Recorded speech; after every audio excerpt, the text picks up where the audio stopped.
সকালবেলা উঠতে কত কাম আমার ঘরে।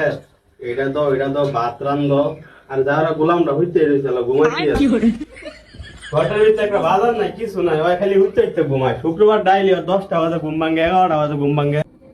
জমিদারে হেটা দেখছো, ওই জমিদার হেটা ঘুমাইতেছে। আহা গো কি সুখ, কাইল্লা গোলামের নাক দেখে ঘুমাইতেছে। ঘুমোতে উঠছে নাকি? যত সুখ আল্লাহ ওর এই দিচ্ছে, আর যত অশান্তি আল্লাহ আমারে দিচ্ছে। কাইল্লা গোলাম, এই গোলাম ওঠ। এই কিসে শুক্রবারের একটা দিন হেও কি ঘুমাইতে দিতে মানে শান্তি মতন? হ্যাঁ, জ্বালাইতাছ, যাও ঘুমাইতে দাও একটু। ঘরটা আমাদের একটা বাজার নাই, চাউরা খাইবি কি? সকালবেলা উঠে তোকে বাদ দাও খিদা লাগছে। দেখছো কি করছে এটি? আল্লাহ, এটি ঘরের অবস্থা। দৈনিক একটা করে গেঞ্জি পাওলা, এর বিয়ার হয়ে যত জ্বালা হয়েছে আমার। প্রতিদিন একটা করে গেঞ্জি। এটি কি নড়ার জায়গা? এটি নড়ার জায়গা? এটি হ্যাঁ, এটি ফোন যায় না?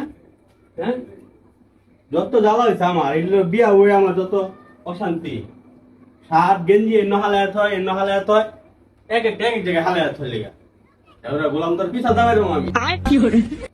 এই শালি, কথা কিন্তু বেশি হয়ে যাইতাছে গা, একটু ঘুমাইতে দে। তোর বাজার লাগবে, তুই কালকা কি করছস? আজকে কসকে আমারে কালকা রাইতে কইতে পারলি না? হ্যাঁ, জ্বালাবি না, যা ঘুমাইতে দে।